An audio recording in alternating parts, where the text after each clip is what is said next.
work is influenced by Japanese architecture.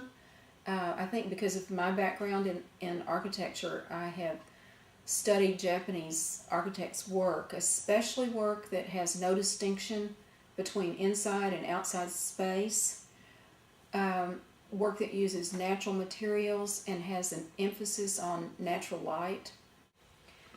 These prints are called Rise and Fall, and although my work is typically informed by minimal essential elements of form, these are very much about the figure in space and movement. They were inspired by a dance piece by a British company, and the dance piece was Push, performed in New York City.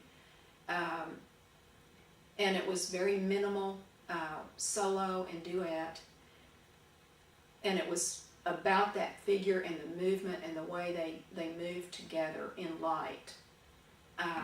So these are very much figure ground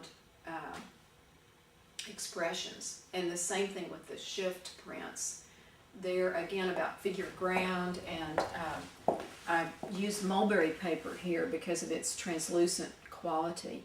Even printing on shift 3 on the front and the back of the paper, so that you see that figure behind the figure that's forward, so that there's a shadow quality about that print.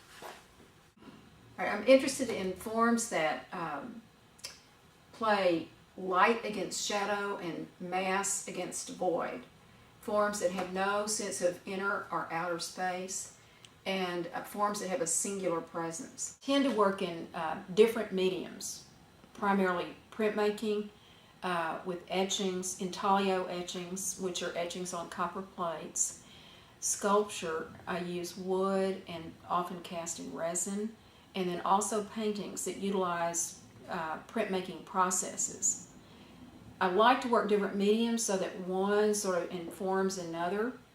Although the mediums inform each other, I think the flatness of prints, although I layer my prints, I almost think of them three-dimensionally, just like I think of sculpture three-dimensionally.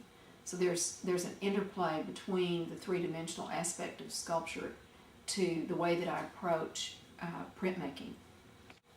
My primary material that I work with in terms of sculpture is wood. I cut forms on a bandsaw.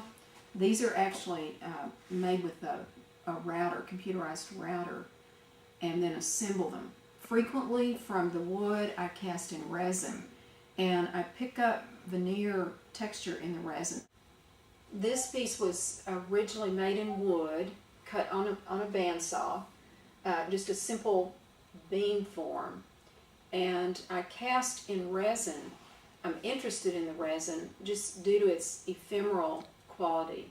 The way the light interacts with the form, you get a trace of the wood so that there's an indication of it, but the material's not all spelled out.